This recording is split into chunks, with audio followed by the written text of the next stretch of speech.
Დაურეკოთ ლიზა ბაგრატიონს და უთხრათ რომ გაყინული ცომი, ფენოვანი ცომი სახე მინდა რომ გახდეს, ცელოფანზეც მისი სახე იქნება გამოკრული და სახელწოდება ერქმევა ლიზას ფენოვანი ცომი.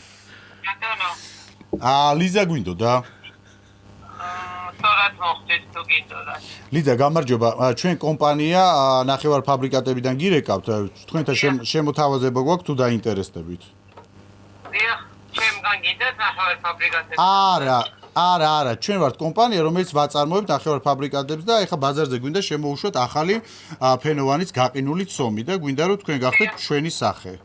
და ისე ფარზე უნდა დავისვა თუ ხელში უნდა მეჭირა? არა, უბრალოდ ხელში გეჭირება ცელოფანზე თვითონ შეკვრაზე იქნება თქვენ გამოსახული და სახელწოდება ექნება ლიზას ნახევრად ფენოვანის ცომის მომავალი ხაჭაპურები და რაღაც და დროშზე რო იყოს ჩემი სახელობით არ შეიძლება მარტო ნახევარ ფენოვანი. იცით რა, შეიძლება რომ მაგაზეც ეხა წარმოებაში დროჟი არ გვაქვს ესე ჩართული ამაში, მაგრამ შეიძლება. მე გიჩვით, არ არის პრობლემა. დროჟ მოგვიტანთ თქვენ და ჩვენ რო რა თქმა უნდა, გიგვაქვს. თქვენ წარმოება გაქვთ დროჟის? ყველაფრის წარმოება მაქვს ისიც გინდა. მაშინ სადღაც აი რომ დაგირეკოთ ხო და 2 ტონა დროჟი რო მოგვიტანოთ. ბატონო, არ იქნება არანაირი პრობლემა. ეს პირადად თქვენ მოგაქვთ თუ მძღოლი გამოუშვათ თუ როგორ გავაკეთოთ? არა, პირადად მე თვითონ უნდა ოდითგანვე ბაგრატიონები დროშს აწარმოებდნენ. ისე სხვათა შორის ბაგრატიონების დროშს აწარმოებდით ხო ადრე თქვენ თუ?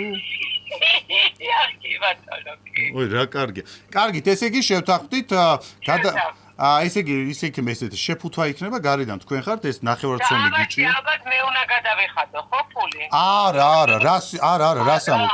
პირიქით ჩვენ 1 წლის განმავლობაში ისეთი პრესტიჟია რომ მე მაგალითად აი სიამოვნებით მე თან ჩავდებდი ამაში ფულს.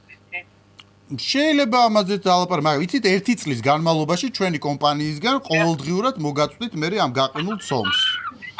შეგიძლიათ მე ზილოთ, რა ვიცი, ხაჭაპური მოზილოთ, ძალიან კარგი გამოდის, აჩმაც კარგი გამოვა, ნაპოლეონი, ფანტასტიკურია, ლობიანი მარხვაში. არა და ყველა იცნობს რომ ხერთუყარია. აი საოცარი შემოთავაზე.